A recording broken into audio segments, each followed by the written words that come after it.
breach in the wire. The knife bit deeper into my shoulder blade, and I tasted leather and copper.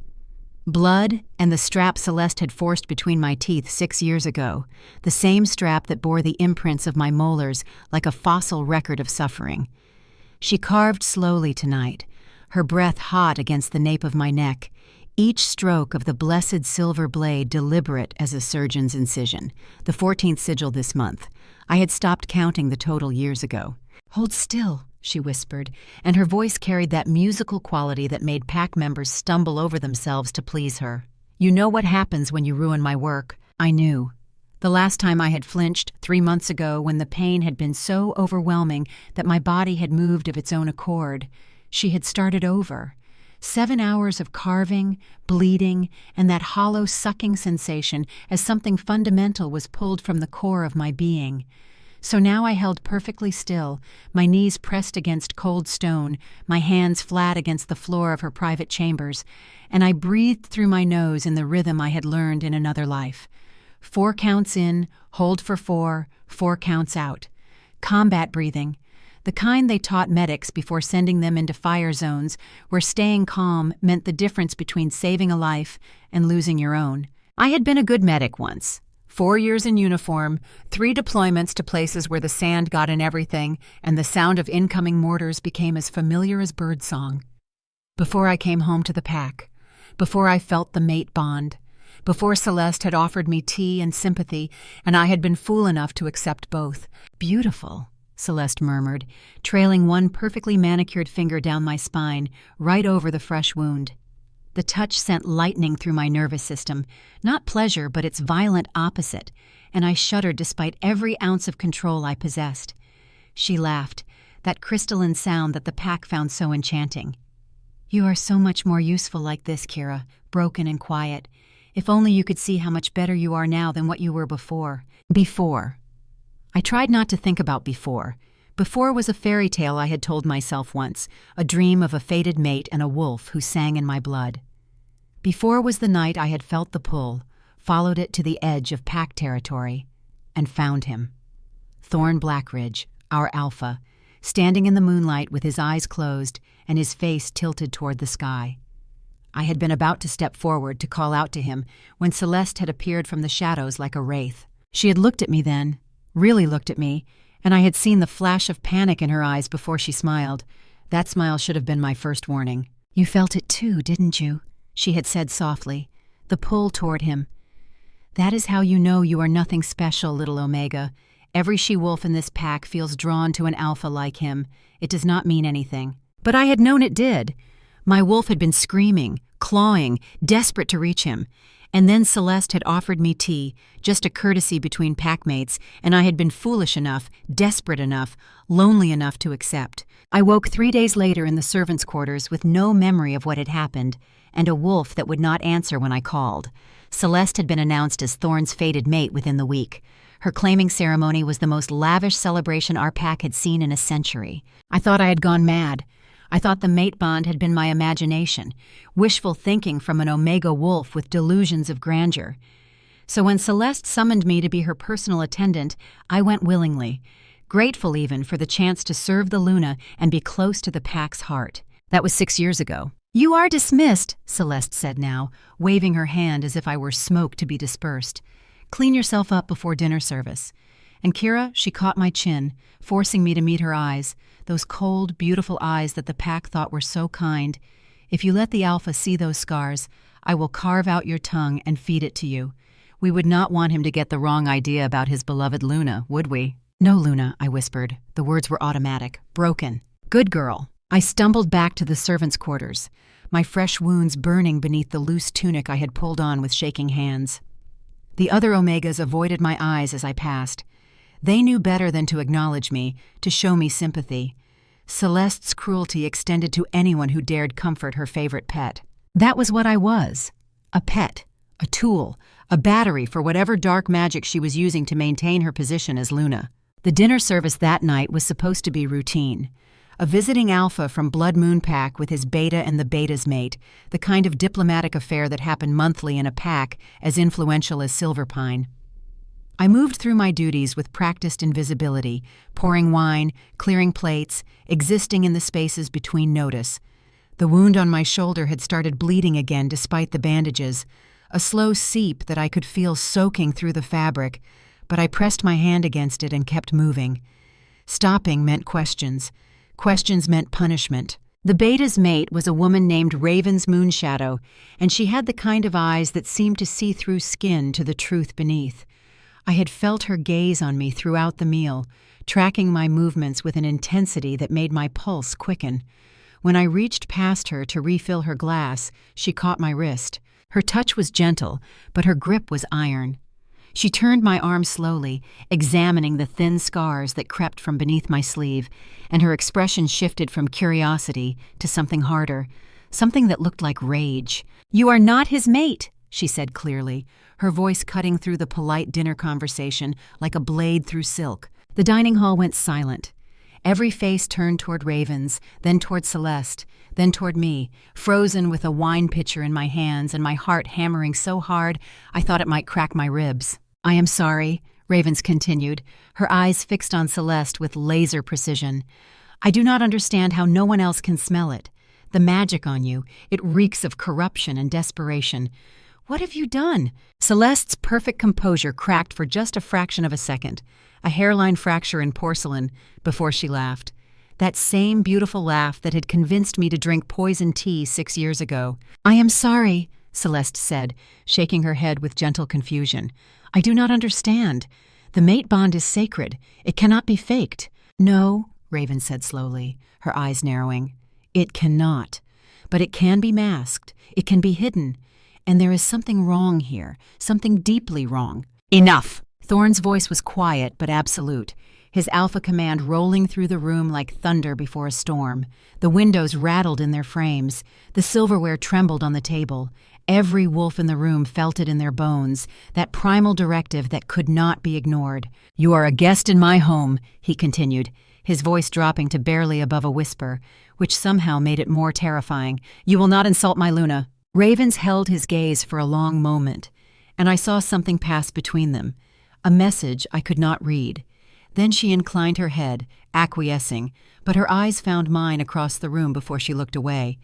In that glance, I saw pity and dawning understanding. She knew. Somehow she knew. I ran as soon as I was dismissed, my heart hammering so hard I could barely breathe. But I should have known that running only delayed the inevitable. Celeste found me an hour later in the laundry room, where I had been scrubbing blood from her ritual robes. My blood from last week's carving. "That meddling bitch nearly ruined everything," Celeste hissed, and before I could turn around, her hand was in my hair, slamming my face against the stone wash basin. Stars exploded across my vision. The world tilted. I tasted blood, fresh and bright, flooding my mouth. If she had pushed just a little harder, if Thorne had questioned me, "Do you have any idea what I have sacrificed to maintain this spell?" I did, actually. I knew exactly what she had sacrificed, because I was the sacrifice. Every drop of power she drained from me went into maintaining the glamour that made Thorne's wolf believe she was his mate. "I am sorry, Luna," I gasped, because that was what she wanted to hear. "You are sorry," she repeated mockingly. Then she yanked me around to face her, and there was something wild in her eyes, something desperate that I had not seen before. "You should be grateful, you know. Grateful that I saw what you were before you could ruin him, an Omega as Luna of Silverpine Pack. You would have destroyed everything." She shoved me back against the wash basin, and I felt something tear, one of the older scars on my shoulder splitting open from the impact. Fresh blood soaked into my tunic, hot and wet. "Clean this up," Celeste snapped, "and stay out of sight for the next 3 days. I have important work to do, and I cannot have you bleeding all over the halls like a wounded animal." She swept out, leaving me crumpled on the floor with blood pooling beneath me and tears I refused to shed burning in my throat. I must have lost consciousness, because the next thing I knew, someone was pounding on my door. The sound seemed to come from very far away, muffled and distorted like hearing through water. Kira Ashwood. The voice was male, unfamiliar, urgent. Kira Ashwood. The Alpha requires all household staff in the main hall immediately. Luna's orders. Luna's orders, of course. I tried to stand and the world spun. I caught myself on the wall, fingers scraping against rough stone, and waited for the dizziness to pass. The bleeding had slowed, but my tunic was stiff with dried blood, and when I moved, the wound cracked open again. I did not have a clean shirt. I had given up requisitioning new clothes months ago, after Celeste had told me I did not deserve to waste pack resources. I pulled on the only other tunic I owned, threadbare and gray, and tied it as tightly as I could. The blood would show through eventually, but maybe I could stay in the back. Stay invisible, like I always did. The walk to the main hall felt like swimming through honey, each step requiring conscious thought. I kept my hand pressed against my shoulder, applying pressure the way I had learned in field medicine training a lifetime ago. Direct pressure stops bleeding. Elevation reduces blood flow. Keep the patient calm. I had been good at my job once. I had saved lives. Now I could barely save my own. The main hall was packed with pack members, all murmuring in confusion. I slipped along the back wall, trying to make myself small, trying to disappear into the shadows. My vision was starting to tunnel at the edges, gray creeping in from the periphery, but I forced myself to stay upright. Passing out would draw attention. Attention would lead to questions. Questions would lead to Celeste's knife. Then Thorne walked in, and the air itself seemed to change. I had seen him 1,000 times over the past 6 years. I had served him meals, cleaned his study, heard his voice echoing through the pack house as he led meetings and made decisions. But I had learned not to look directly at him, not to let myself feel that phantom tug in my chest that could not possibly be real. Looking at him hurt. It hurt in a way that went deeper than any of Celeste's carvings, but now I could not look away. He stood at the front of the hall in full alpha regalia, dark shirt and tactical pants, every inch the military commander he had been before taking the alpha mantle. His presence filled the space, not with aggression, but with that bone-deep certainty that made you want to follow him into fire. I had heard the stories, how he had led a Marine unit through hell, how he had never lost a single soldier under his command, how he had come home and transformed Silver Pine from a struggling pack into one of the strongest in the territory.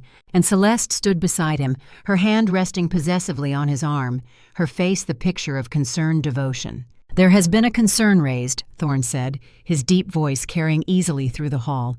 "A visiting Luna suggested that magical interference might be present in our pack bonds. This is a serious accusation, one I do not take lightly." My blood went cold. No, this could not be happening. "To put these concerns to rest," he continued, "I have asked our head healer to perform a simple test.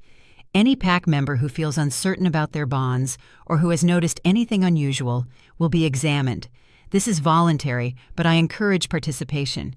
Magical manipulation of mate bonds is forbidden by ancient law. If it is happening here, we will root it out." I saw Celeste in the front row, her face perfectly composed, but I knew her well enough to see the tension in her shoulders, the white-knuckled grip she had on her own hands. She was terrified, and if she was terrified, I needed to run. I started backing toward the door, moving slowly, carefully, trying not to draw attention. If I could just get out, just disappear into the forest until this was over. "Everyone will remain until they have been seen," Thorne said, and his eyes swept the room. "No exceptions." His gaze passed over me, unseeing, and I felt that hollow ache in my chest twist into something sharper. Even now, even standing in the same room, he did not know I existed. The line moved slowly. One by one, pack members approached the healer, who performed some kind of ritual that made their skin glow briefly with pale light. One by one, they were cleared and sent on their way, and one by one, I was running out of places to hide. The wound on my shoulder had started bleeding heavily again. I could feel it soaking through the tunic, spreading down my arm in a warm trickle that I could not stop. I pressed my hand harder against it, but my fingers came away red and slick. Next, the healer called. There was no one left between me and the front of the room. All the other servants had been cleared, sent away. It was just me. I stepped forward on legs that felt like water, keeping my head down, my hand pressed against my shoulder. Just get through this. Just let her do the test, and then I could leave. I could hide until the bleeding stopped. I could survive this like I had survived everything else. "Name?" the healer asked. "Kira Ashwood." My voice came out as barely a whisper. "Louder, please, and remove your hand so I can perform the examination." "Kira Ashwood," I repeated, a little stronger, but I did not remove my hand. I could not. If I did, everyone would see the blood, and then they would ask questions, and Celeste would— "Your hand," the healer said more firmly. "I need you to remove your hand." I dropped it. For a moment, nothing happened. The healer's eyes were on my face, professional and detached. Then her gaze dropped to my shoulder, to the spreading red stain that looked black in the hall's dim light, and her expression shifted from professional detachment to shock. Then horror. "What? Who did this to you?" "I fell," I said automatically. The lie was so practiced it came out smooth as silk. "I am just clumsy." "That is not a wound from falling." The healer reached for me, and I flinched back so violently that I stumbled, hitting the person behind me. "Child, how long have you been bleeding?" "It is nothing. I am fine. I just need to—" "Thorne!" The healer's voice cracked like a whip. "Thorne, come here, now!" No. This was not happening. I tried to back away, but there were pack members behind me, boxing me in, and the room was starting to tilt and spin. I heard footsteps, heavy and rapid. Heard Celeste's voice, sharp and commanding. "What is the meaning of this? That Omega is fine. She is just being dramatic." And then Thorne was there, right in front of me, and his presence was so overwhelming that my knees nearly buckled. He was so close I could feel the heat radiating from his body, could smell pine and frost and gunpowder, and something wild underneath it all that made my chest ache with a longing I had thought I killed years ago. "Let me see," he said quietly. It was not an alpha command. It was worse. It was a request, gentle and concerned, and I did not know how to process that. No one had spoken to me with gentleness in 6 years. "I am fine, Alpha," I whispered. "I do not want to waste your time." "Let me see." His hand came up, reaching for my shoulder, and I could not stop myself. I jerked away, stumbling, and my back hit the wall. The impact made the wound tear wider, and I felt blood gush, hot and sudden, soaking through the tunic completely. Thorne's eyes went wide. Then they dropped to my shoulder, to the blood that was now obviously pouring from beneath my clothes, and something in his expression changed, shifted, like tectonic plates grinding together before an earthquake. "Take off your tunic," he said. This time it was a command, laced with alpha power that made my body move before my mind could protest. My hands went to the ties, fumbling, shaking. I could not do this. If I did this, he would see. He would see the scars, the sigils, the evidence of everything Celeste had done, and she would kill me for it. She had promised she would kill me for it. But my hands kept moving because I could not fight an alpha command. The tunic came loose, and I pulled it off with trembling fingers, letting it fall to the floor. And then there was nothing between Thorne's gaze and the truth I had hidden for 6 years. I watched his face as he took in the full horror of what had been concealed, watched his expression go from concern to confusion, to dawning comprehension, to absolute incandescent rage. His eyes, his wolf's eyes, went from dark gold to pure blazing amber in the space between one heartbeat and the next. The air in the hall grew thick, oppressive, charged with the kind of energy that precedes lightning strikes. Every wolf in the room felt it, that primal warning that a predator was about to strike. Some of them started backing toward the exits. The smart ones dropped their eyes and went very, very still. And then Thorne did something I had never heard an alpha do in my entire life. He screamed, not a roar, not a command, a scream, raw and agonized and absolutely feral, a sound of such pure fury and grief that it froze every single person in the hall. The windows did not just rattle, they shattered, exploding outward in a shower of glass. The floor trembled beneath our feet, cracks spiderwebbed across the stone walls, and the air itself seemed to crackle with the force of his rage. It was the kind of display that happened once in an alpha's lifetime, when their wolf was pushed so far beyond reason that control became impossible. Later, I would learn that the sheer force of his emotion had temporarily overwhelmed his considerable discipline, cracking through years of military restraint in a single catastrophic moment. But in that instant, all I felt was the raw power of his fury, and the bond trying to snap into place through 6 years of magical suppression. "Mate!" The word exploded from him like a bomb going off. "Mate! Mate!" And I felt it. Felt something in my chest that had been locked away for 6 years suddenly crack wide open. Felt the bond, the real bond, the one that had been hidden and suppressed and blocked by whatever magic Celeste had used, suddenly snap into place with a force that drove me to my knees. It was not gentle. It was not the soft, warm feeling that the stories described. It was a tidal wave, a forest fire, a hurricane of sensation and emotion and bone-deep certainty that crashed over me and left me gasping for air. He was mine. He had always been mine. And I had suffered for 6 years because someone had stolen him from me. "My mate!" Thorne roared again, and this time his wolf was right there at the surface, barely contained, his body starting to shift and ripple with the force of his fury. Who did this? Who did this to my mate? Through the chaos, through the terror and the impossibility of what was happening, I turned and found Celeste. She was frozen in place, her face bloodless, her eyes wide with a terror that finally matched what she had made me feel for years. It was her, I heard myself say, and my voice was stronger than it had been in years, stronger than I thought it could be. The Luna. She did this to me. Thorne turned to Celeste, and the look on his face was nothing short of apocalyptic.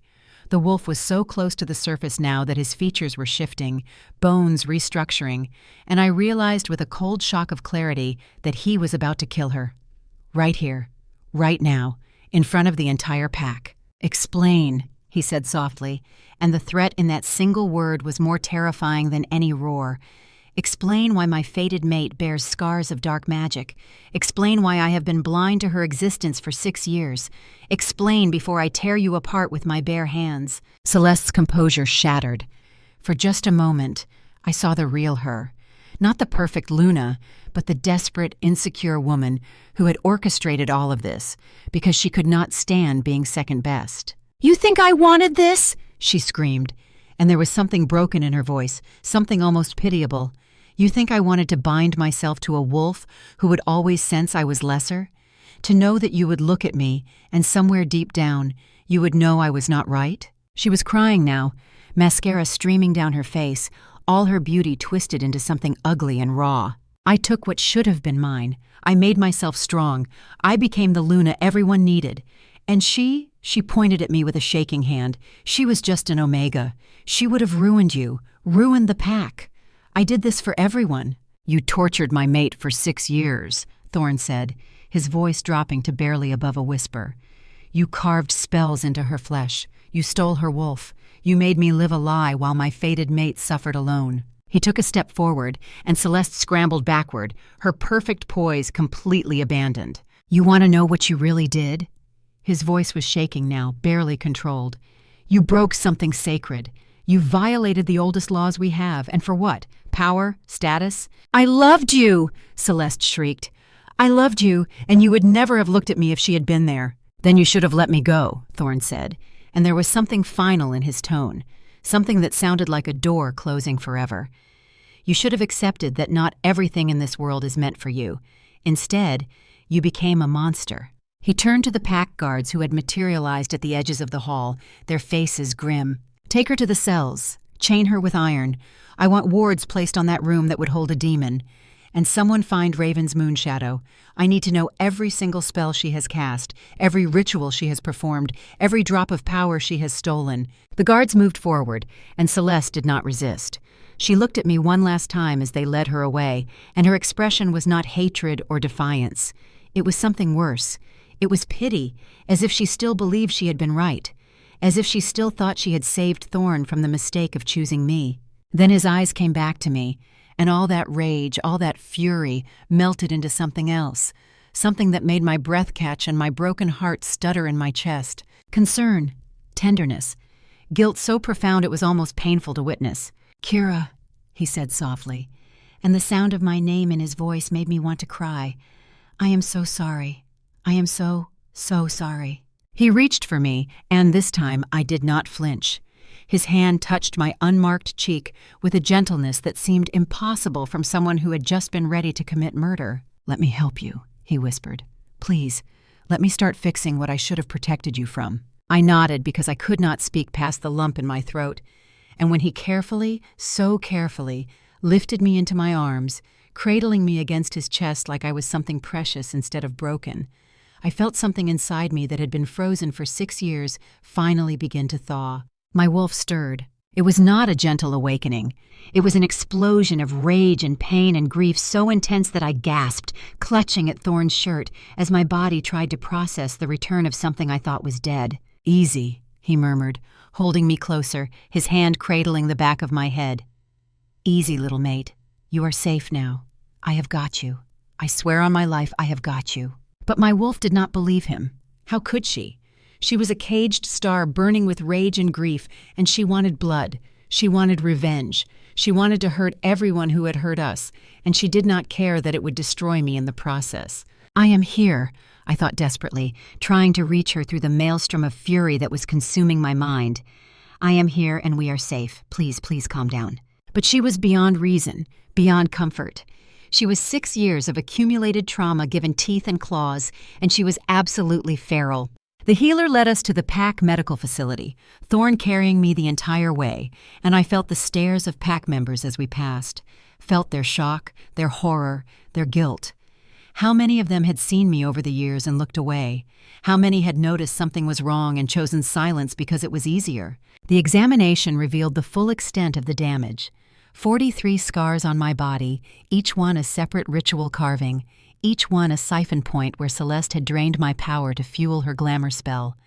Some of them had been used so often that they had become permanent conduits, still actively pulling from me even without her direct intervention. "She turned you into a battery," the healer said, her voice shaking with barely suppressed rage.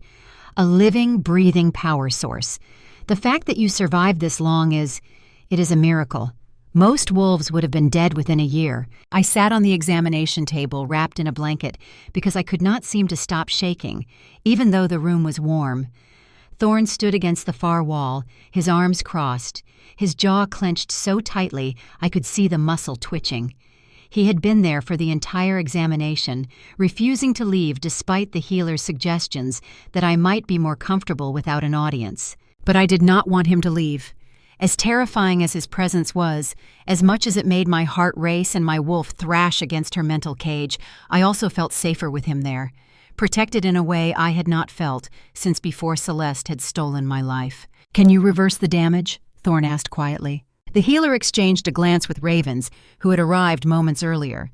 "The physical wounds will heal with time and proper care," the healer said carefully. "But the magical damage is extensive.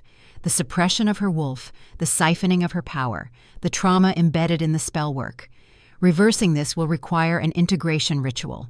"What kind of ritual?" I asked, finding my voice. Raven stepped forward, her magic seer eyes glowing faintly as she studied the scars. "You will need to confront your wolf directly. Merge your consciousness with hers. It is dangerous. If the integration fails, you could go permanently feral. But it is the only way to reclaim what was taken from you." "When?" Thorne asked. Raven's glanced towards the window where the moon was visible, waxing but not yet full. "The ritual must be performed during the full moon for maximum effect. That gives us 8 days to prepare." 8 days. 8 days to prepare for something that might kill me or drive me insane, but also 8 days where I would not have to face my wolf's rage alone. The examination room door opened, and a man entered with the kind of presence that commanded attention without demanding it. He was older than Thorne, maybe in his early 50s, with silver threading through dark hair and the bearing of someone who had spent decades in command. He wore tactical gear, and I recognized the insignia of a beta.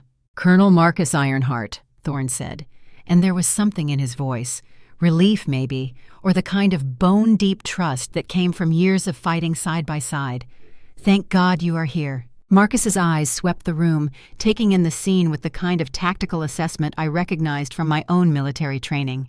His gaze lingered on me for a moment, on the blanket barely concealing the evidence of years of torture, and his expression remained carefully neutral. "Raven sent word," Marcus said, his voice gravelly and controlled.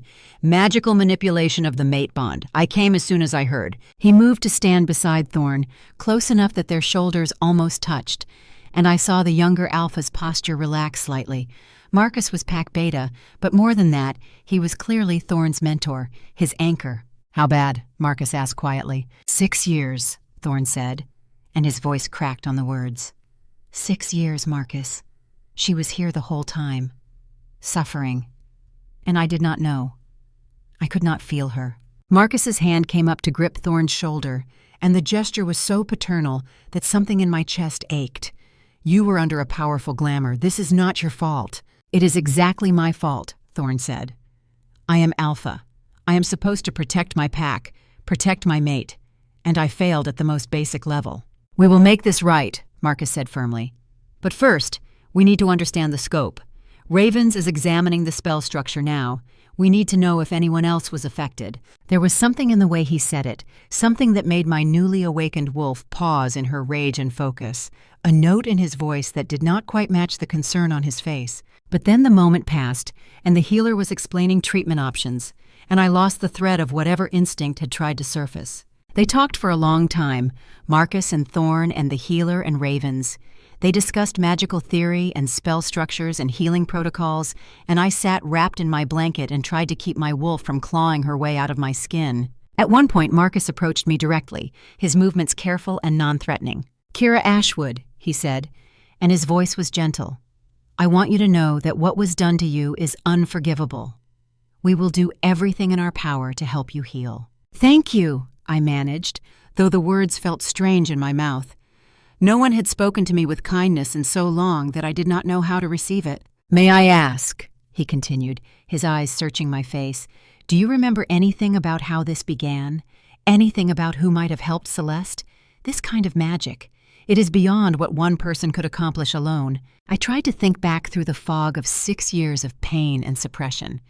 The night Celeste had offered me tea. The days that followed, waking up with no memory and no wolf. "I do not remember much," I said slowly. "Just Celeste, and the tea, and waking up different." Marcus nodded, his expression sympathetic. "If you remember anything else, anything at all, it could help us ensure this never happens again. I will try." He returned to Thorne's side, and I watched them talk in low voices, their heads bent together like father and son strategizing for battle.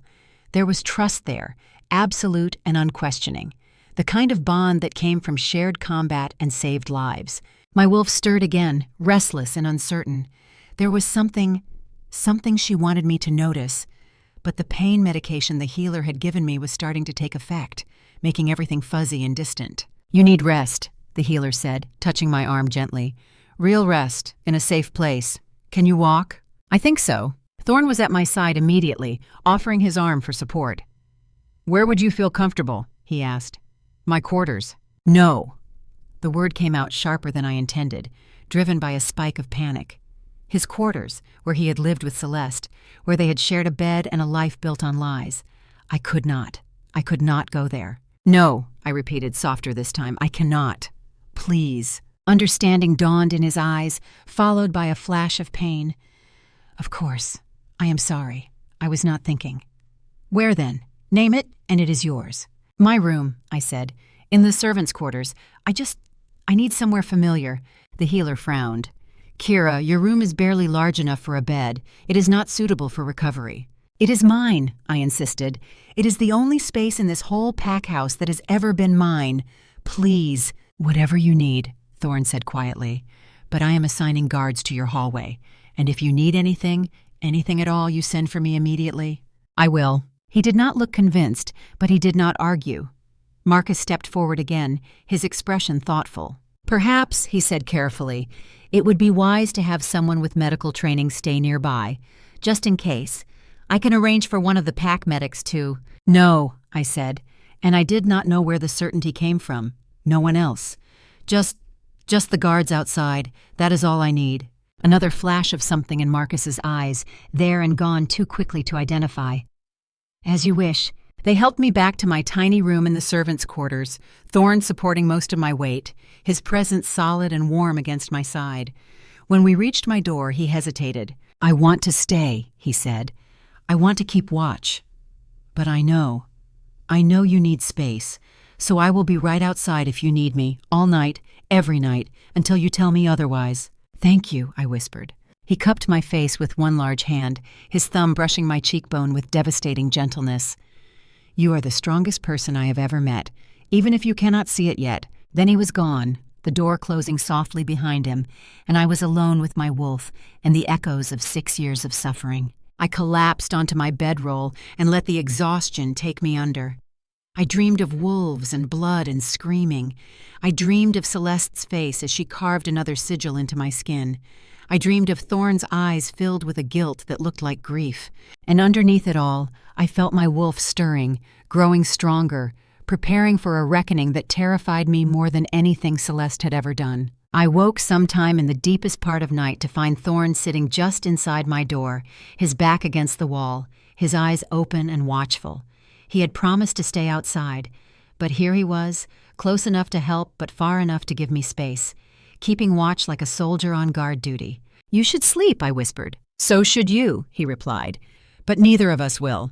So I am here, if you want to talk, or sit in silence, whatever you need." I sat up slowly, pulling the blanket tighter around my shoulders.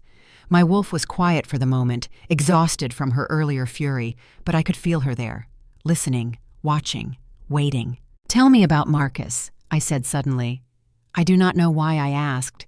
Maybe because I was trying to understand the man Thorne trusted most in the world. Maybe because my wolf had some instinct she could not quite articulate. Thorne's expression softened. "Marcus saved my life. More than once.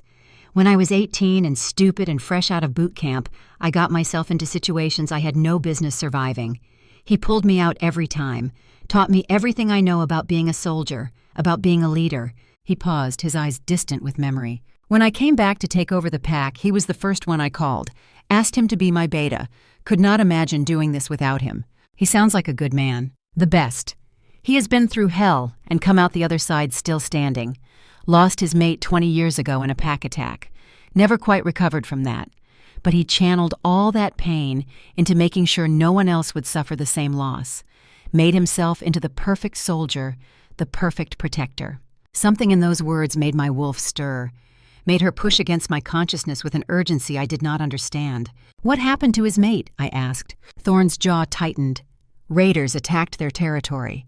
The Luna at the time, she was not a fighter, could not organize the defense.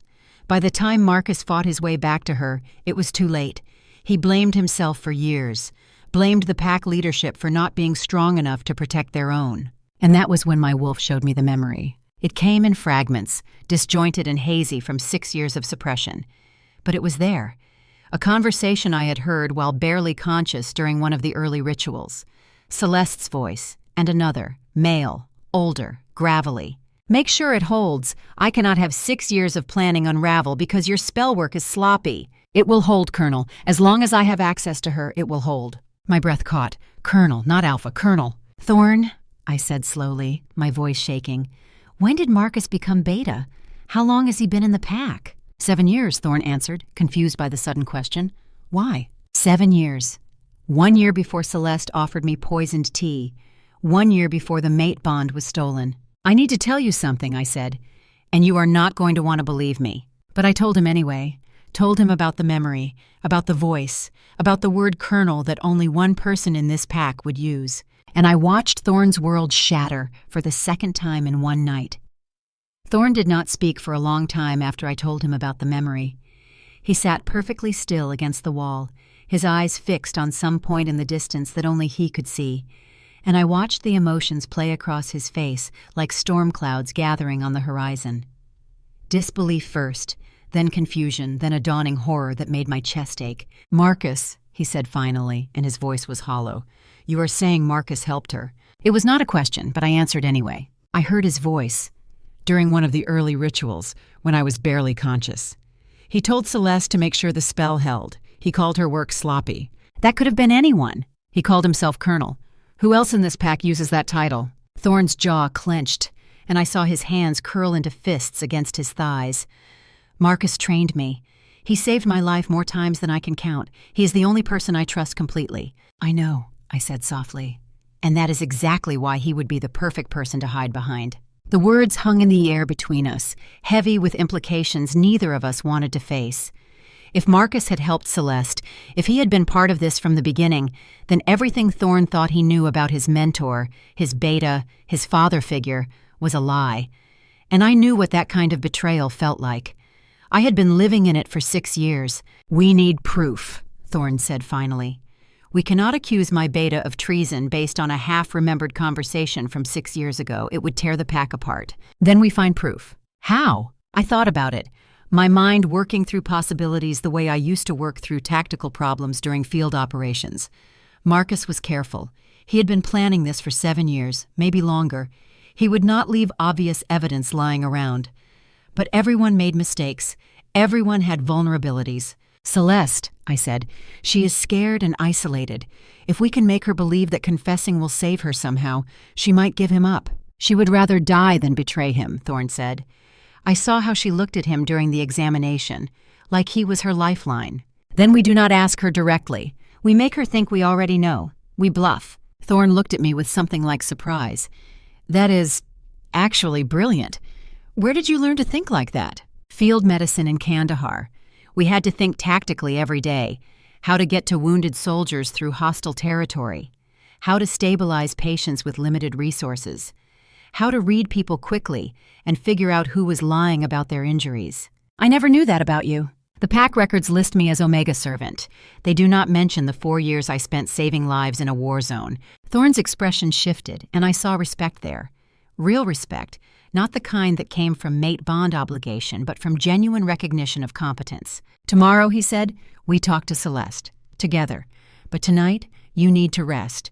Your body has been through trauma, and pushing too hard too fast will only make things worse. I wanted to argue, but exhaustion was pulling at me like a riptide. The pain medication was wearing off, and every one of my 43 scars was starting to burn. Will you stay? I asked, hating how small my voice sounded. Just until I fall asleep? I will stay as long as you need me to. He settled more comfortably against the wall, and I lay back down on my bedroll. Through the thin walls, I could hear the night sounds of the pack house. Footsteps in distant hallways, muted conversations, the normal sounds of a community going about its evening routines, sounds I had heard for 6 years without ever feeling part of them. But now, with Thorne's presence solid and protective just a few feet away, I felt something shift. Not safety exactly. It was too soon for that. But the beginning of something that might one day become safety, the possibility of it. I closed my eyes and let myself drift, and for the first time in longer than I could remember, I fell asleep without dreaming of blood. Morning came too quickly, gray light filtering through the single small window of my room. I woke to find Thorne exactly where he had been the night before, still keeping watch. His eyes were shadowed with exhaustion, but he straightened when he saw me stir. "How do you feel?" he asked. "Like I was hit by a truck," I admitted, "but better than yesterday." "The healer wants to see you after breakfast. Change your bandages, check the wound sites." I nodded, pushing myself upright. The movement made my shoulders scream in protest, but I gritted my teeth and kept moving. Pain was familiar. Pain I could handle. There was a knock at the door, and a female voice called out, "Kira? It is Elena Stormwright, head warrior. Alpha Thorne asked me to check on you." "Come in," Thorne called, and the door opened to reveal a woman who looked like she had been carved from stone and battle scars. She was maybe mid-40s, with close-cropped gray hair and eyes that had seen too much combat to ever be surprised by anything again. She wore tactical gear and moved with the economical grace of someone who knew exactly how dangerous she was. Her gaze swept over me, taking in the bandages, the pallor of my skin, the way I was holding myself like every movement hurt. And then she did something unexpected. She smiled. "Soldier," she said, and it was not a question. I can always tell. "Army medic," I confirmed. 4 years, 3 deployments. "Iraq?" "Afghanistan, Kandahar." Elena nodded, and I saw respect flicker across her features. "That is where they sent the ones who could handle the worst. You must have been good. I kept my people alive. That is all that matters." She moved into the room with the confidence of someone who belonged everywhere she went, and pulled up the only chair, straddling it backward. "Alpha Thorne tells me you have been in captivity for 6 years, under torture, and that you survived with your mind intact enough to provide tactical intelligence. That takes a kind of strength most people do not have." "I am not sure I am intact," I said quietly. "No one who goes through what you went through comes out intact, but you are here, you are breathing, you are thinking strategically instead of reactively. That counts for something." She leaned forward, her elbows resting on the back of the chair. "I am going to be direct with you, Kira. The pack is in crisis. We have a Luna who tortured you for years while the rest of us were blind to it. We have an Alpha whose judgment is being questioned because he did not detect the deception. And we have a power vacuum that hostile elements will try to exploit. We need stability. We need strength. And whether you like it or not, you are at the center of that." "I am just an Omega." Elena snorted. "You are a fated mate to the Alpha and a combat veteran who survived 6 years of magical torture. Nothing about you is just anything. What do you want from me?" "I want to train you. Your body remembers how to fight, even if your conscious mind has forgotten. I can help you remember, help you rebuild the strength you lost, and when the pack looks at you, I want them to see a Luna worth following. Why would you do that? Because I have seen too many good soldiers destroyed by what happened to them after they came home, and because someone needs to invest in you the way you have been invested in pain. Consider it triage. You are the wounded, and I am the medic. The metaphor made me smile despite everything. When do we start? Now, if you're up for it, after the healer clears you. I am up for it. Good. Elena stood, her movements fluid and controlled. Meet me in the training yard after your appointment. We will start slow. Assessment first, then we build from there. After she left, Thorne helped me to my feet, supporting my weight as we made our way to the medical facility. Pack members stared as we passed, some with horror, some with pity, a few with something that looked like shame. I kept my head up and my eyes forward. I had spent 6 years learning to be invisible.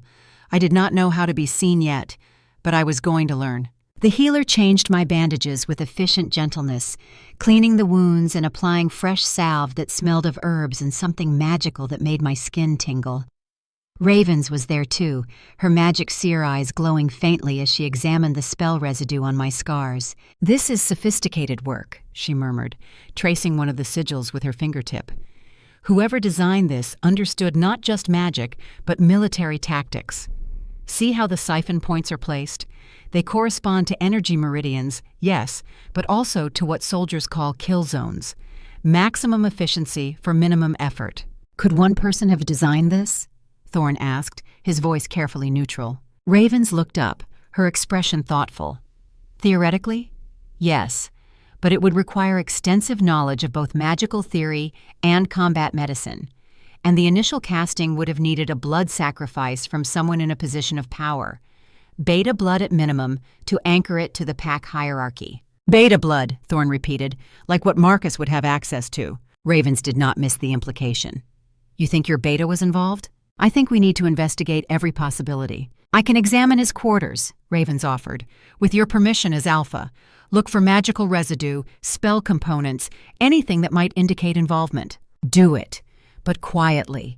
If he is innocent, I do not want to destroy his reputation with unfounded suspicion. If he is guilty, I want to catch him before he can cover his tracks." After the medical appointment, I made my way to the training yard, moving slowly because every step sent fire through my shoulder. Elena was already there, directing a group of younger warriors through combat drills. When she saw me, she dismissed them and gestured for me to join her in the center of the yard. "Show me what you remember," she said simply. "I do not know if I can." "Try." She came at me slowly, a practice attack that I should have been able to block easily. But my body was stiff, my reflexes dulled by years of learned helplessness. Her fist tapped my ribs, gentle but unmistakable. "You are thinking like a victim," Elena said. Tensing up, waiting for the hit. "Stop anticipating pain and start thinking tactically. Where are my vulnerabilities?" "Your right side," I said automatically. "You are favoring it." "Old injury?" "Shrapnel wound. Fallujah, 2004. Still gives me trouble when the weather changes." She came at me again, and this time I focused not on defending myself, but on the opening she had given me. When her right fist came forward, I stepped inside her guard and tapped her injured ribs. "Better," Elena said with approval. "Again." We drilled for an hour, slow and careful, and gradually I felt muscle memory starting to surface. My body remembered things my mind had tried to forget: how to move efficiently, how to read an opponent's body language, how to turn momentum against an attacker. By the time Elena called a halt, I was sweating and shaking with exhaustion, but I also felt something I had not felt in 6 years. Competent, capable, dangerous. "You were good once," Elena said, tossing me a water bottle. "You will be good again. Better even, because now you are fighting for something. Not just survival. Purpose." "What purpose?" "Making sure no one else goes through what you did. That is purpose enough to build an army on." I drank deeply, the cold water soothing my parched throat. Across the training yard, I saw Thorne watching from the observation deck. Our eyes met, and I saw something in his expression that made my breath catch. Not pity, not even sympathy. Pride. "He thinks I'm strong," I said, nodding toward Thorne. "But I am not. Not really. I am just still standing because I was too stubborn to die." "Standing when everything in the world is trying to push you down is the definition of strength," Elena said. "Do not confuse strength with never being wounded. Strength is being wounded and healing anyway. That afternoon, Thorne and I went to the cells where Celeste was being held. The room was deep underground, warded with silver and iron and magical symbols that made my skin crawl just looking at them. Guards stood at attention as we entered, and I saw the way they looked at me. Not with the dismissive glances I had grown used to, but with something like respect, or maybe fear. Celeste sat on a narrow cot in the center of the cell, her once perfect hair tangled and dull, her face gaunt. She looked up when we entered, and her eyes went immediately to me. Not to Thorne, to me. "Come to gloat?" she asked, and her voice was hoarse from crying or screaming or both. "Come to talk," Thorne said. "About who helped you?" "No one helped me. I did it all myself." "Liar." The word came from me, sharp and certain. Celeste's eyes widened. "The spell was too complex for one person," I continued, stepping closer to the bars. "It required beta blood to anchor to the pack. It required knowledge of combat medicine to place the sigils effectively. And it required someone with enough authority to give you access to me without anyone questioning why the Luna needed a personal servant." Celeste's face went very still, very careful. "You are guessing. We have a magic seer examining spell residue right now," Thorne said. "She can trace the blood signature back to its source. So you can tell us now and maybe earn some leniency. Or you can wait for us to prove it and face the full consequences of conspiracy to commit treason." It was a bluff. Ravens had not confirmed anything yet. But Celeste did not know that. "Marcus will protect me," she said, and then froze, realizing what she had just admitted. The silence that followed was absolute. Thorne's face went white, then red, then settled into an expression of such cold fury that even Celeste flinched back. "Say that again," Thorne said softly. "I did not." Celeste started, then stopped. Her composure crumbled. "He said you needed a strong Luna. He said an Omega mate would destroy everything you had built. He said it was mercy, that we were saving you from a mistake that would haunt you forever. And you believed him. He lost his mate to weakness. He knows what happens when leadership is not strong enough. He was trying to prevent that from happening to you, by torturing my fated mate for 6 years, by making you stronger." Celeste looked at me with something like desperation. "I did this for him, for the pack. Why can no one see that?" "We see it," I said quietly. "We see exactly what you did, and why. And it changes nothing. You still chose cruelty. You still chose torture, and Marcus still chose to use you as a weapon against his own alpha." Thorne turned and walked out of the cell block without another word. I followed, leaving Celeste alone with the consequences of her confession. Upstairs, Thorne put his fist through a wall. The impact echoed through the hallway, and when he pulled his hand back, his knuckles were bleeding. He stared at the blood like he did not recognize it, like his own body had become something foreign and incomprehensible. 20 years, he said, and his voice was shaking. "I have known him for 20 years. He pulled me out of more firefights than I can count. He taught me everything I know about leadership, about strategy, about being the kind of alpha people would follow into hell. I know. He watched you suffer. He helped plan it. He orchestrated the whole thing and stood beside me like a father. And the entire time he was destroying my mate. I know. How do I come back from this? How do I ever trust my own judgment again?" I moved closer, reaching out to take his undamaged hand in both of mine. "You come back the same way I did, one step at a time, one moment of choosing to keep going even when everything says to give up." He looked down at our joined hands, and I saw something in his eyes break and reshape itself into something harder, something that looked like resolve. "We need to move carefully," he said. "Marcus has loyalists in the pack, warriors he trained personally.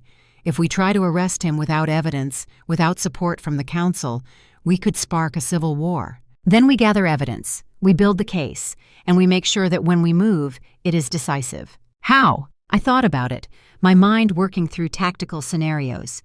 Marcus did not know we had connected him to Celeste yet. He thought he was still trusted, still safe. That gave us an advantage, the element of surprise. "We use what he taught you," I said. "We make him think we are looking in the wrong direction.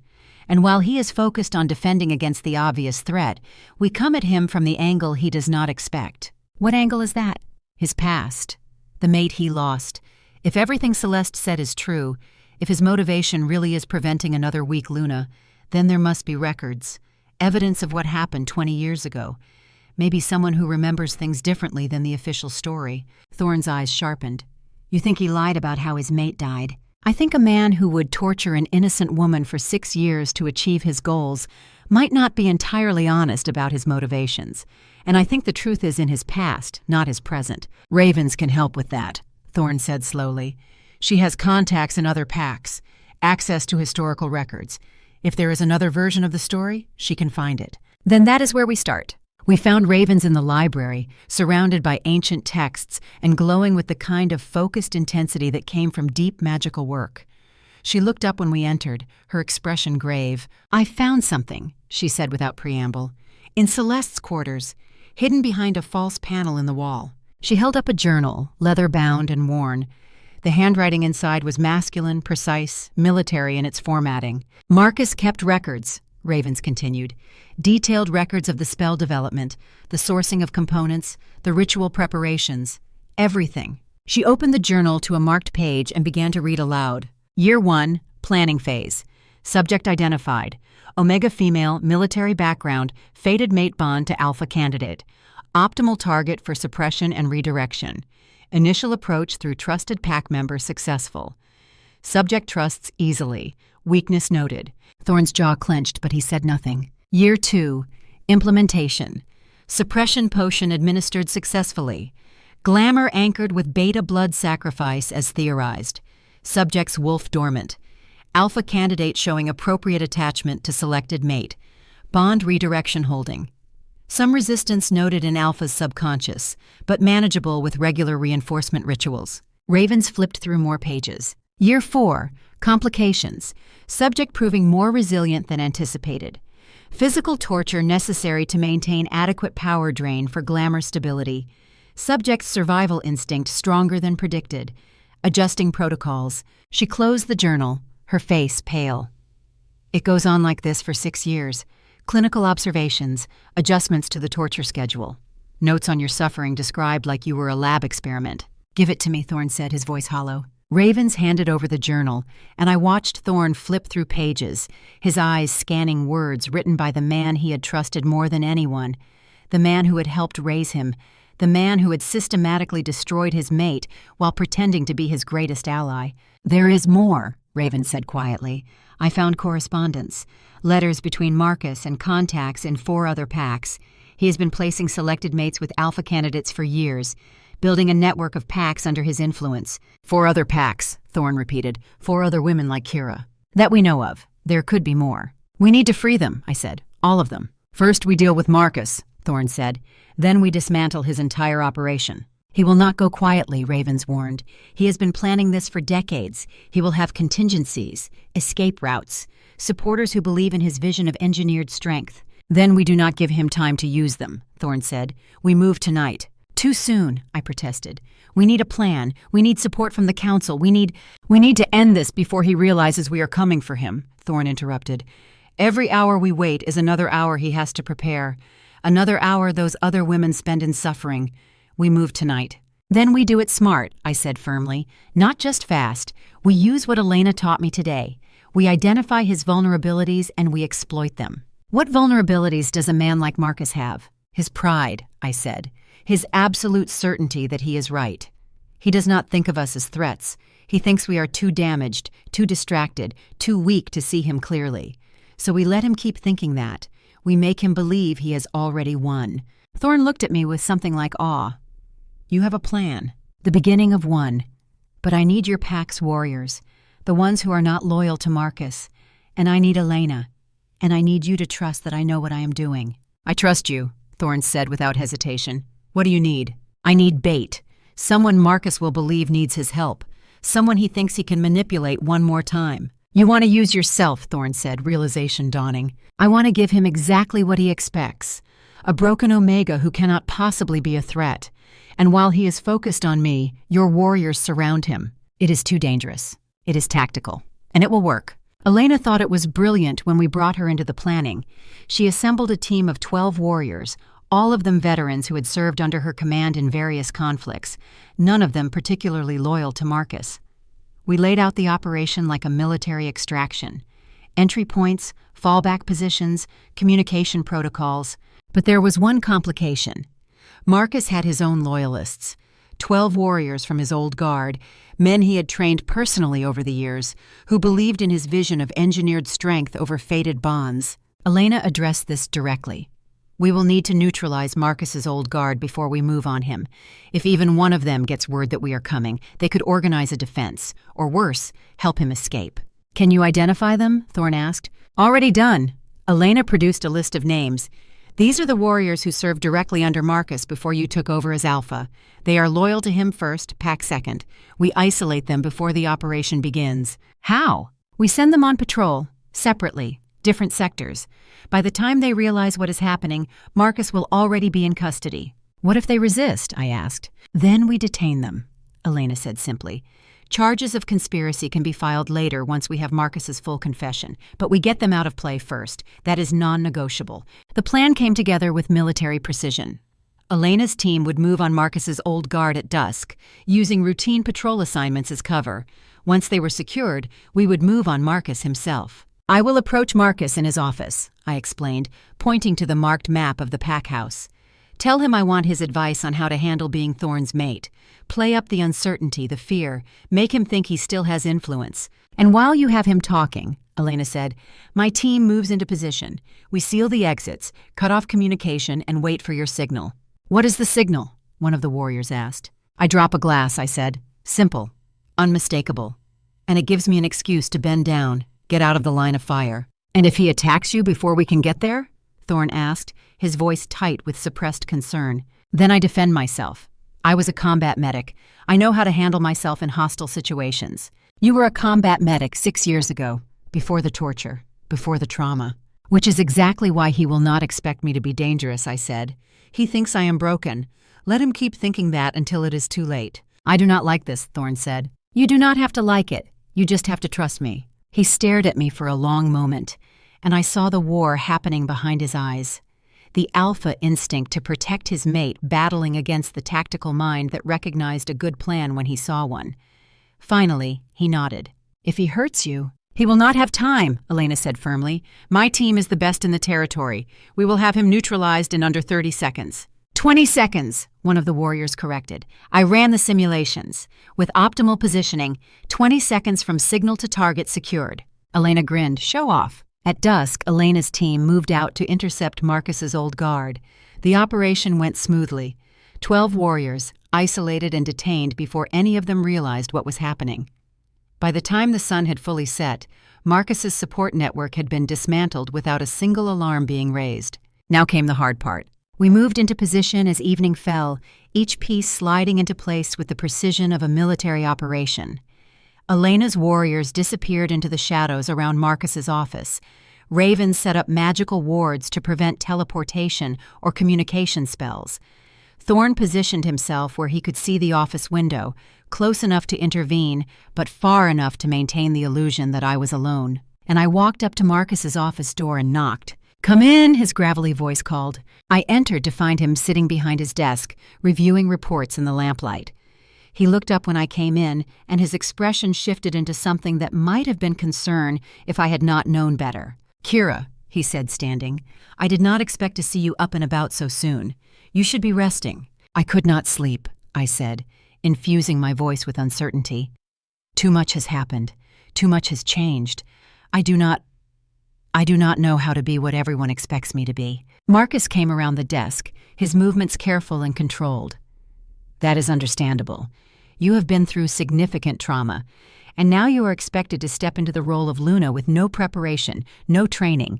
It must be overwhelming. It is, I agreed, letting my shoulders slump in a posture of defeat. Thorne keeps saying I am strong, but I do not feel strong. I feel like I am barely holding myself together, and everyone is watching, waiting for me to fail. You will not fail, Marcus said, and his voice was warm, paternal. You are more resilient than you know. You survived 6 years of torture.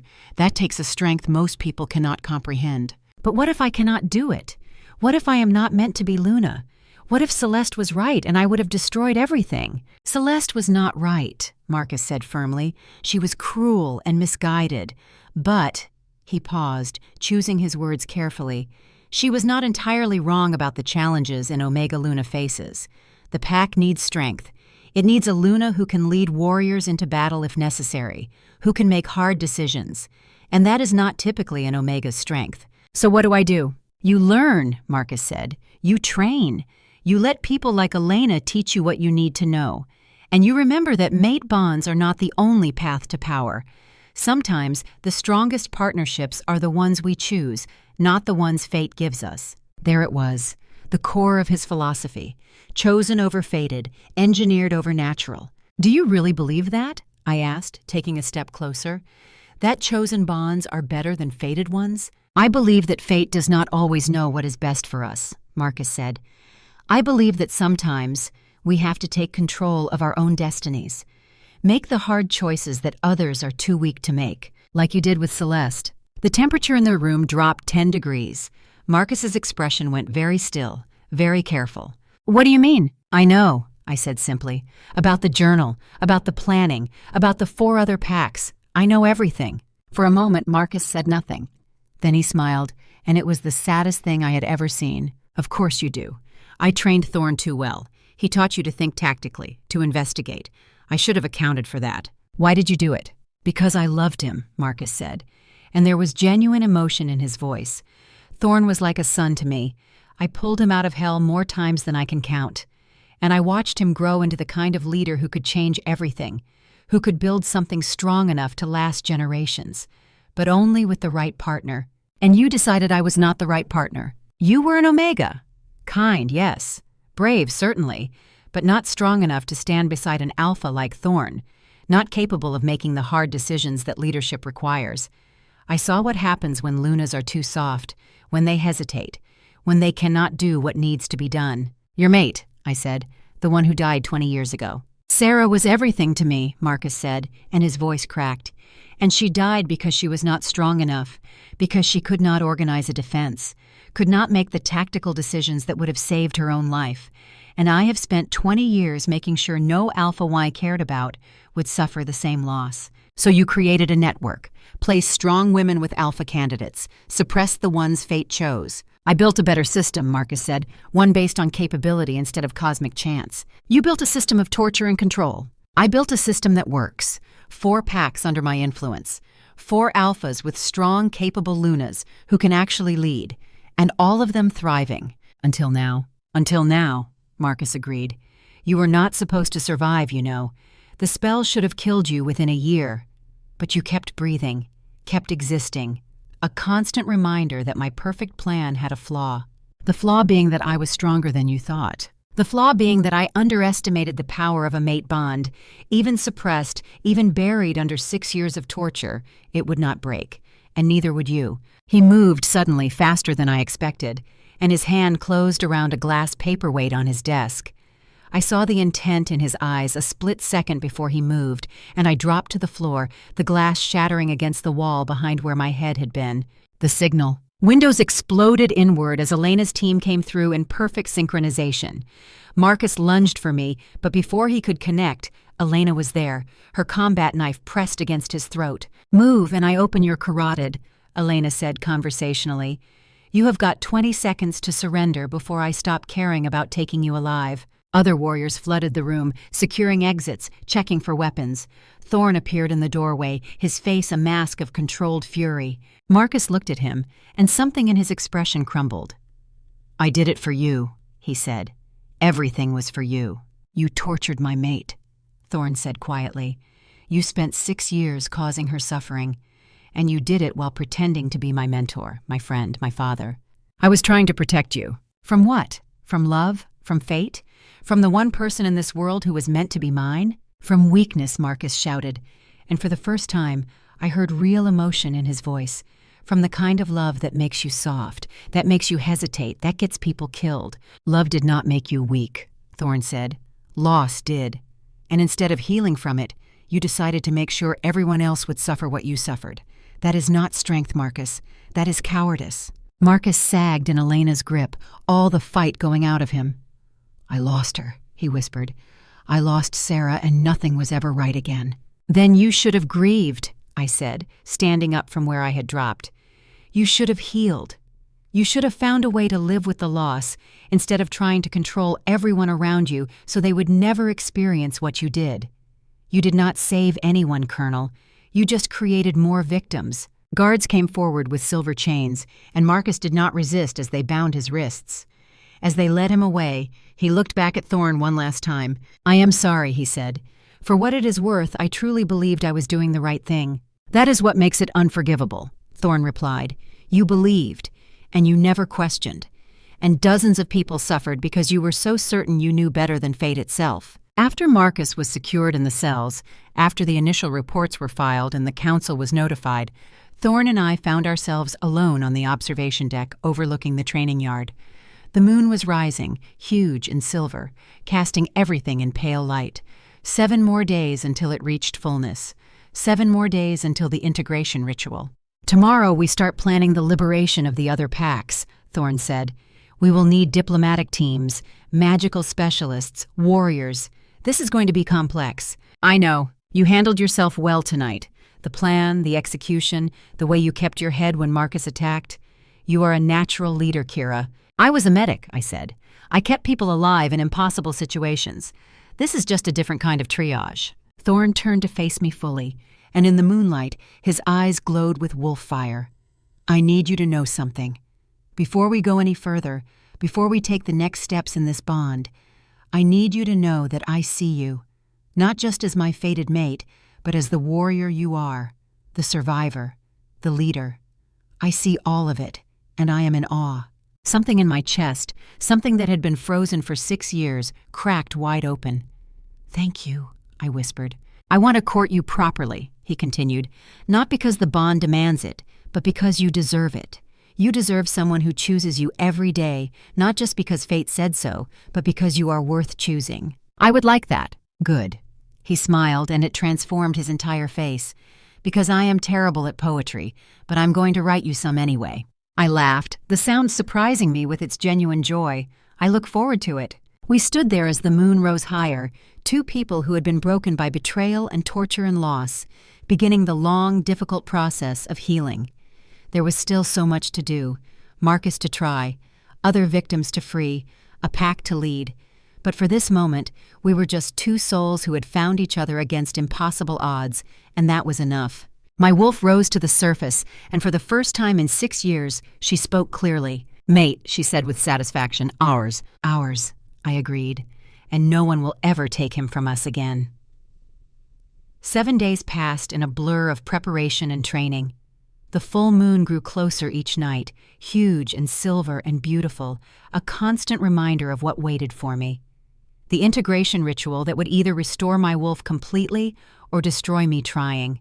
Elena worked with me every morning, rebuilding strength and muscle memory that 6 years of torture had eroded. Raven spent hours examining the spell structure, looking for ways to make the integration safer, less likely to end in my permanent madness. And Thorne was there through all of it, a constant presence that somehow managed to be both protective and respectful of my need for space. We also prepared for what would come after. If the integration succeeded, if I survived, we would immediately begin operations to free the other suppressed Omegas. Ravens had identified 9 women across 4 packs, all living the nightmare I had escaped. 9 women who deserved the chance to reclaim their wolves, their mates, their lives. The planning was complex. Each pack presented unique challenges. Some of the false Lunas had gone to ground, taking their suppressed captives with them as insurance. Others remained in place, believing Marcus's network would protect them. All of them would need to be approached carefully, with enough force to ensure compliance, but enough restraint to avoid sparking interpack wars. It would take weeks, maybe months, to execute properly, but we would do it. We had to. On the 7th night, as the moon reached its fullness, I stood in the ritual circle that Ravens and the healer had prepared. The entire pack had gathered at the edges of the clearing, silent witnesses to what would either be my salvation or my destruction. Ravens had explained it to me that morning with the kind of gentle honesty I was learning to appreciate. The integration ritual would force me to confront my wolf directly, to face 6 years of accumulated rage and pain and trauma in a space where there would be nowhere to hide. If I could merge our consciousness, accept her fury as part of myself, I would emerge whole. stronger than I had been before the torture began. But if I failed, if the rage consumed me, or if I rejected what she had become, I would go permanently feral, a danger to myself and everyone around me. Those are not good odds, I had said. No, Ravens agreed, but they are the only odds you have. Your wolf is too strong now to remain suppressed. She will break free one way or another. This way, you have some control over how it happens. So here I stood, wearing simple white clothing that would not restrict movement, my feet bare against earth that still held the warmth of the day. Thorne waited outside the circle with Elena and the pack's strongest warriors, close enough to intervene if things went wrong, but far enough that his presence would not interfere with the magic. I could feel his eyes on me, could sense his fear and hope and desperate love through the mate bond that grew stronger every day. "Are you ready?" the healer asked. "No," I admitted. "I am terrified, but fear has never been a good enough reason to stop moving forward." The healer and Ravens began to chant, their voices weaving together in the old language that made reality shimmer and bend. The power in the circle began to rise, pressing against my skin like static electricity before a lightning strike. The world went hazy, distant, and I felt my consciousness pulling inward, dropping down into the dark spaces of my own mind. The mindscape that manifested was not the peaceful forest I had hoped for, or even the dark void I had feared. It was a battlefield. Bodies lay scattered across scorched earth, all of them wearing my face, all of them bearing the scars that marked my physical body. The sky was blood red, and the air smelled of smoke and copper and desperation. And there, in the center of the carnage, stood my wolf. She was magnificent and terrifying in equal measure. Huge, easily the size of an alpha male, with silver fur that seemed to glow in the crimson light. But it was her scars that made my breath catch. They covered her body in patterns that mirrored my own, raised welts of tissue that should have weakened her, but somehow made her look more dangerous. Battle-tested, unbreakable. Her eyes met mine, blazing amber with intelligence and rage and something that might have been grief, and she bared teeth that could crush bone. "You!" she snarled, and her voice was my voice but deeper, rougher, sharpened by 6 years of fury. "You locked me away. You let her hurt us. You gave up." "I did not want to give up," I said, keeping my voice steady even though my heart was racing. "I wanted to fight, but I did not know how." "Liar." She began to circle me, predatory and graceful. "You knew. Deep down, you knew what was happening. You felt me trying to break through. And you pushed me back down because you were afraid. Because it was easier to be broken than to be strong." The accusation hit like a physical blow because there was truth in it. There had been moments over the years when I felt her stirring, when I had a choice between reaching for her or retreating further into learned helplessness. And I had chosen retreat. Every single time. "You are right," I said. "I was afraid. I am still afraid. But I am here now. I am not running anymore." "No. You are here because you have no choice, because I am too strong to suppress. You do not want to integrate with me. You want to control me, to make me quiet and manageable like you learned to be." "That is not true." "Then prove it." She lunged at me, jaws snapping, and I barely dodged. "Feel what I felt. Remember what you tried to forget." And then she was in my head, forcing me to relive memories I had buried. The first ritual, when I was still conscious enough to understand what was happening.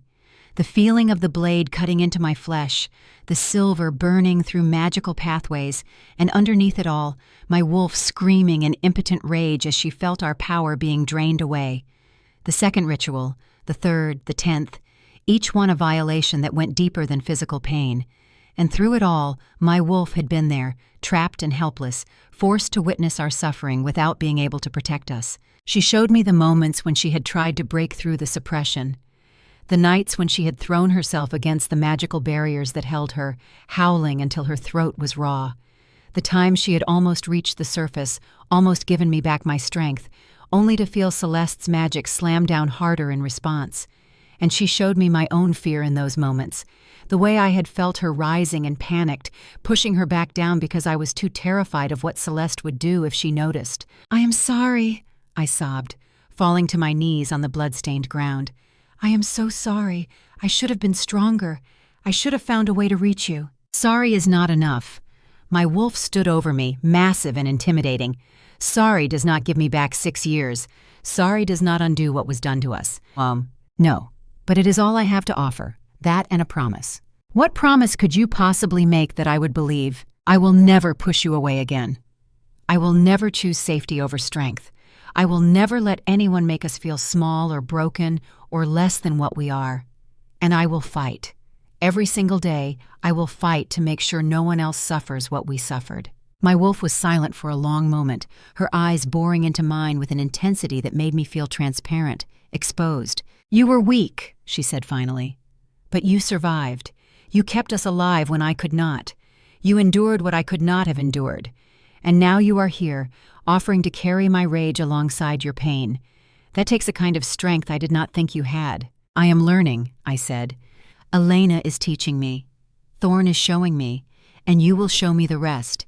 We can be strong together, stronger than either of us could be alone. She lowered her massive head until we were eye to eye. If we do this, if we merge, I need you to understand something. I will not be quiet. I will not be tame. I will not pretend to be less dangerous than I am just to make others comfortable. Can you live with that? Yes. Can you stand beside our mate as an equal, not a victim he needs to protect? Yes. Can you look at the scars on our body and see them as proof of survival instead of evidence of weakness? I can learn to. Then show me. Show me you mean it. I stood up, meeting her blazing eyes without flinching. I reached out slowly and placed my hand on her scarred head, and the moment we touched, her memories flooded into me. But this time, they were not just pain and rage. They were strategy and cunning and the patience of a hunter who knows how to wait for the perfect moment to strike. She had not been helpless during the suppression. She had been learning, watching, gathering intelligence through the fog of magical binding, cataloging every piece of information that might be useful when she finally broke free. She knew which pack members had looked away when they saw signs of abuse. She knew which warriors would follow Marcus to their deaths and which could be swayed.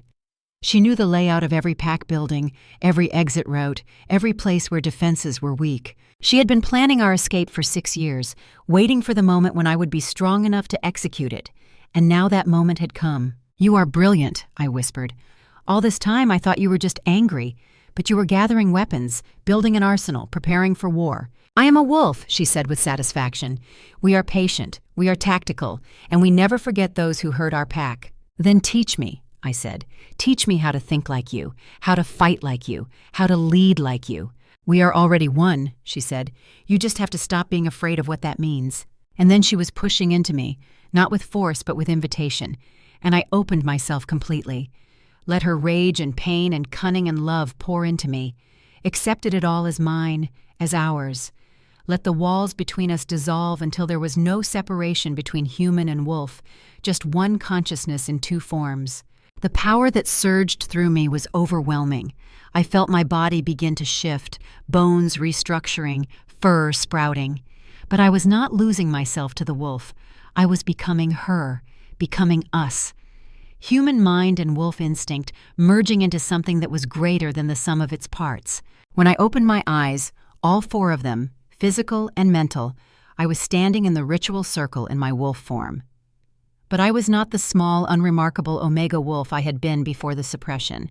I was huge, nearly as large as an alpha male, my fur silver with streaks of black that formed patterns that looked exactly like the scars on my human body. My scars had become my markings, my pain had become my power. I raised my head and howled, long and triumphant and fierce, and the pack howled back, a chorus of celebration that shook the very air. Through the pack bond, I felt Thorne's joy, his pride, his overwhelming love, and for the first time in 6 years, I felt it back. Felt the mate bond click into place fully, felt the rightness of it resonate through every cell of my body. I shifted back to human form, easy as breathing, as natural as walking.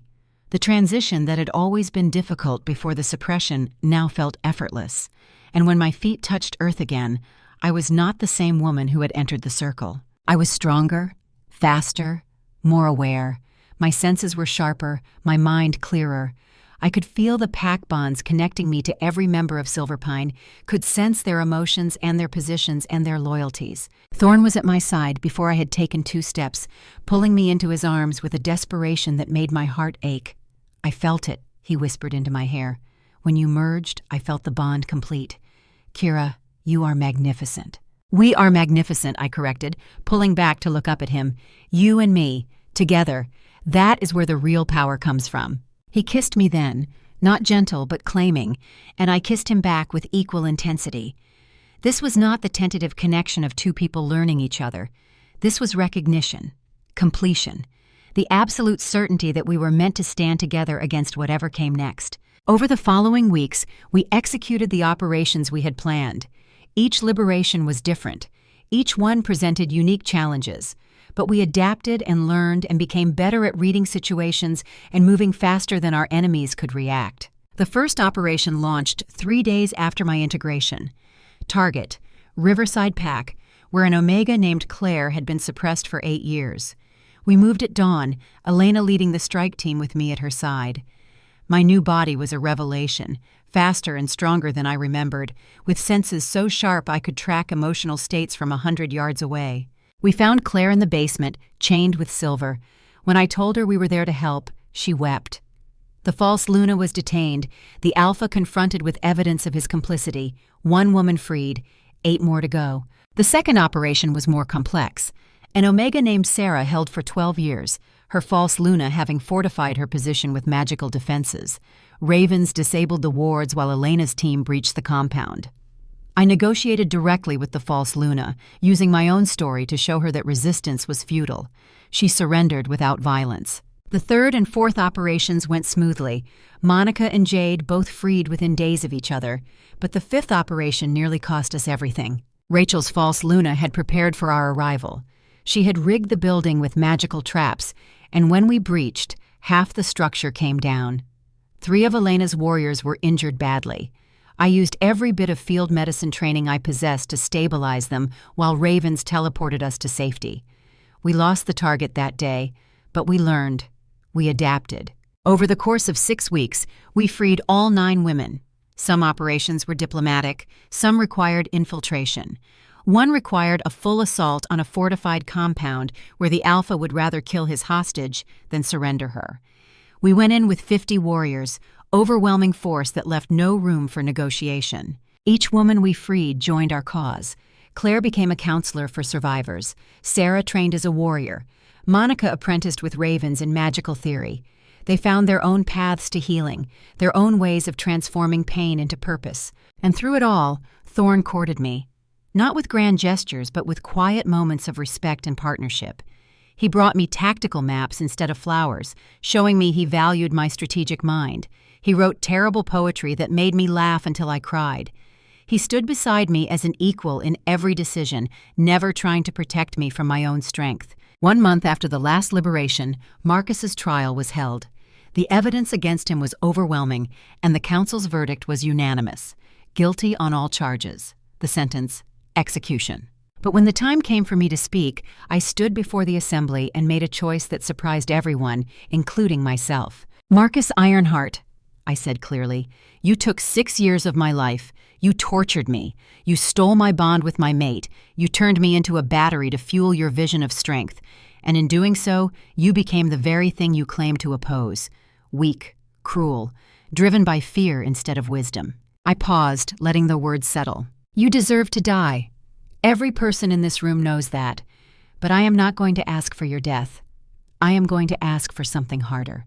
I am going to ask that you live." Shock rippled through the assembly. "I want you to spend the rest of your life in silver chains," I continued, "watching the system you built crumble into something better.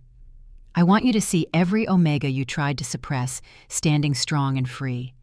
I want you to witness the movement you created turning into the resistance that ensures your vision never comes to pass. Death is mercy.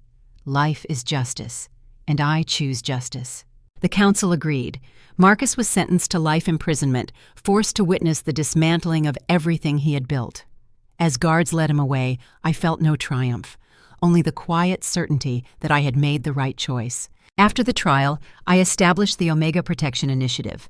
monthly bond verifications, anonymous reporting mechanisms, combat training for all pack members, and most importantly, a coalition of packs committed to enforcing these protections across the territory. 23 packs joined within the first month. Representatives came to learn our protocols. Omegas who had suffered in silence found their voices. The entire power structure began to shift. 3 months after my integration, Thorne and I stood on the observation deck as the sun set over Silverpine territory. The pack was thriving. The rescued Omegas were healing. The reforms were spreading faster than we had dared hope. "What are you thinking?" Thorne asked. "That we did it," I said. "We survived. We fought back. We won." He pulled me close. "We built something better than survival. We built a future." I looked down at my arms, at the scars that would never fade. They no longer burned or ached. They were simply part of me now, marks that told a story of pain and survival and transformation. "The scars do not hurt anymore," I said. "They are just reminders of what I survived and why no one else should have to." Thorne traced one of the marks with his finger. "They are beautiful because they are part of you, and you are the strongest, bravest, most extraordinary person I have ever known." We stood there as twilight deepened into night, two people who had been broken and had chosen to heal, to fight, to build something that would outlast us both. My wolf stirred contentedly in my mind. "Home," she said. "Pack, mate, safe." And for the first time in 6 years, I felt it too. Not just safety, but peace. Not just survival, but purpose. I was Kira Ashwood, Luna of Silverpine Pack, leader of the Omega Protection Initiative, survivor and warrior and builder of better futures. My scars told a story, but they did not define me. What defined me was what I had chosen to do with them.